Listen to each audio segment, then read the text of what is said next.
আলাইকুম। আমরা সিজন শেষ হওয়ার আগে কিন্তু ঝটপট বানিয়ে টক ঝাল মিষ্টি আচার দারুণ লোভনীয়, দেখেই মনে হচ্ছে খেতে মন চাইবে এমন আচার একবার হলেও বানিয়ে খেয়ে নিন। আর যারা খেয়েছেন তারা তো জানেনই এর মজা। এই আমড়ার আচারের জন্য আমি 6টা আমড়া কেটে ধুয়ে পরিষ্কার করে নিয়েছি। আসলে ছিলে নিয়ে একটু চেরা দিয়ে নিয়েছি। আস্ত এই আচারটা বানাবো। এবার এক পাশে রেখে দিয়ে একটু গায়ে চেরা দিয়ে নিয়েছি। চুলায় একটা পাত্র দিয়ে 1 কাপ পরিমাণ সরিষার তেল, একটা শুকনা মরিচ 3 টুকরা করে 1 চামচ পরিমাণ পাঁচফোড়ন দিয়ে একটু ভেজে নাড়াচাড়া করে নিয়ে আমি আমড়াটা কিন্তু একটু ভাপ দিয়ে নিয়েছি। নিয়ে এবার এখানে 6টা আমড়া আছে দিয়ে একটু ঢাকনা দিয়ে কিছু সময় রেখে ঢাকনা সরিয়ে নিয়ে এবার আমি কিছু সময় ভেজে নিয়েছি। খুব ভালো করে এপিট ওপিট করে একটু লালচে বর্ণের হয়ে আসলে এখানে আমি এক এক করে কিন্তু মশলাটা অ্যাড করব। লাল মরিচের গুঁড়া, হলুদের গুঁড়া, ধনিয়ার গুঁড়া, জিরার গুঁড়া সবই হাফ টেবিল চামচ পরিমাণ দিয়েছি, স্বাদ মতো লবণ। এবার দিয়ে সমস্ত মশলাগুলোও কিন্তু খুব ভালো করে এখানে কষিয়ে নিয়েছি।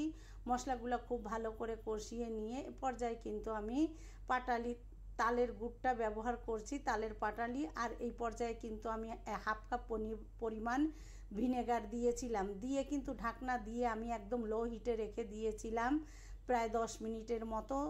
আমার ভিনেগার দেওয়াটা কিন্তু স্কিপ হয়ে এসেছে। এবার আমি লো হিটে রাখার কারণে কিন্তু আমার গুড়টা পুরোপুরি গলে আমড়ার সাথে মিশে গিয়েছে। এভাবে কিন্তু আমি একদম মিডিয়াম টু লো হিটে প্রায় 20 মিনিটের মতো জাল করেছি। এখানে আমি 4টা রসুন ব্যবহার করেছি। আর এখানে আচারের গুঁড়া মশলাটা আমি ব্যবহার করেছি। আচার করতে যা যা লাগে সবই কিন্তু এখানে আছে। আর এই গুঁড়োটা কিন্তু করে আমি রেখে দিই, যখনই আচার বানাতে মন চায় ঝটপট কিন্তু বানিয়ে নেওয়া যায়। এবার এই মশলাটা দিয়ে কিন্তু আরও কিছু সময় আমি জাল করে নিয়েছি। এ পর্যায়ে কিন্তু একটু বাড়িয়ে দিয়ে জাল করে 10 মিনিটের মতো আবার লো হিটে করে রেখে দিয়েছিলাম। আসলে আমি একটু রসালো রাখবো, কারণ এইটা কিন্তু ভাতের সাথে আপনার ভাইয়া খেতে অনেক বেশি পছন্দ করে। তাই আপনারা চাইলে আরও একটু ঝোলটা বা রসটাকে কিন্তু একটু কমিয়ে নিতে পারেন। উপর থেকে একটু চিনি ফ্লেক্স দিয়ে দিলাম আর একটু লেবুর রস দিলাম, সুন্দর একটা ফ্লেভার অ্যাড হবে।